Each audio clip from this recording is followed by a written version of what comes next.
Mensagens do Evangelho.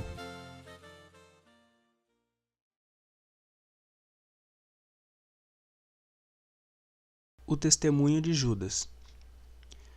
Judas também nos diz que certos homens se introduziriam furtivamente entre os cristãos e converteriam em dissolução a graça de nosso Deus.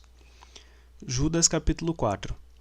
Ele descreve o caráter dos que corromperiam o testemunho cristão, como pessoas que entrariam pelo caminho de Caim, sendo levadas ao erro de Balaão e perecendo na rebelião de Coré. Judas capítulo 11. Estas três coisas descrevem muito bem o tipo de erro eclesiástico que hoje prevalece na cristandade. Primeiro, há o caminho de Caim, que descreve a tentativa de se mostrar boas obras para Deus, como forma de ser aceito por ele. Caim era um homem religioso por ter oferecido um sacrifício, mas o que ele ofereceu a Deus numa tentativa de obter aceitação foi obra de suas próprias mãos, sendo rejeitado por isso. Gênesis capítulo 4, verso 1 ao 5.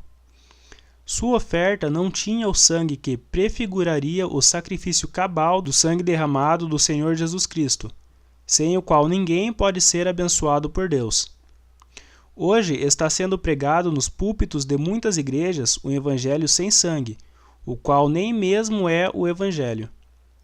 Por meio dele, muitos têm sido levados a crer que podem apresentar suas obras a Deus em troca de aceitação e salvação, mesmo que a Bíblia indique claramente que a salvação não vem das obras. Efésios capítulo 2, verso 8 ao 9, Tito capítulo 3, verso 5 e Romanos capítulo 4, verso 4 a 8. Em seguida, vemos o erro de Balaão, que nos fala do desejo de ensinar coisas que não vêm de Deus, em troca de dinheiro e posição. Balaão se apresentou a Balaque e aos moabitas como um profeta com a intenção de profetizar para eles, visando prejudicar o povo de Deus. Neemias capítulo 22 ao 24. Ainda que talvez não tenham a intenção de prejudicar o povo de Deus, muitos pregadores na cristandade estão do mesmo modo ensinando doutrinas prejudiciais que não são encontradas nas Escrituras e igualmente buscando posições elevadas na igreja. Finalmente, temos a rebelião de Coré, que é a organização de um partido de homens para desafiar a ordem dada por Deus para o sacerdócio. Coré e seus homens queriam uma posição acima do povo de Deus, a qual não lhes havia sido concedida por Deus. Na profissão cristã existe uma organização similar de uma classe especial de homens para presidirem sobre o rebanho de Deus, o que é conhecido como clero. Esses homens falam deliberadamente do rebanho de Deus como se fosse o rebanho deles. Esse tipo de organização pode muito bem ter surgido com boas intenções e podem existir muitos que atualmente ocupam esse lugar de boa mente, mas mesmo assim trata-se de um sistema de coisas que não tem qualquer fundamento na palavra de Deus. Em essência, ele desafia o genuíno sacerdócio que pertence a cada crente. O testemunho do Senhor. Finalmente, o próprio Senhor condena um grupo de pessoas que se levantaria na igreja, chamados de Nicolaítas. Apocalipse capítulo 2, verso 6 e verso 15. Essas pessoas introduziram impurezas no testemunho cristão, e pelo significado do seu nome, muitos estudiosos da Bíblia concluíram que estas podem muito bem ter sido as primeiras sementes do clericalismo.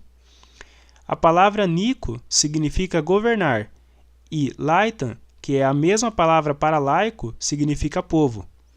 Os nicolaítas eram um partido formado por pessoas que aparentemente buscavam meios de governar sobre o povo, e por isso poderiam muito bem ter sido o início do sistema que faz distinção entre clero e leigos.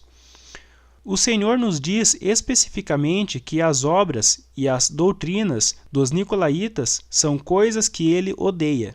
Apocalipse capítulo 2, verso 6 e verso 15.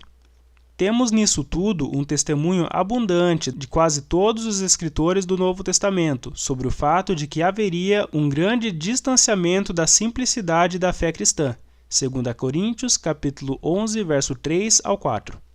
Os apóstolos nos disseram que, em sua ausência, surgiria um sistema de coisas que não teria qualquer fundamento na palavra de Deus.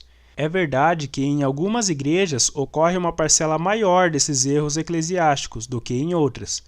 Mas seja na Basílica de São Pedro, em Roma, seja na menor capela evangélica, a maioria delas, se não todas, trazem os princípios básicos do clericalismo inseridos em seus sistemas de governo.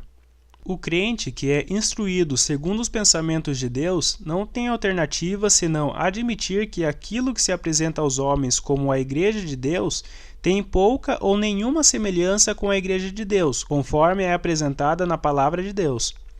Sua pergunta poderá ser: o que aconteceu? Em poucas palavras, a resposta é que nós, a Igreja, fracassamos.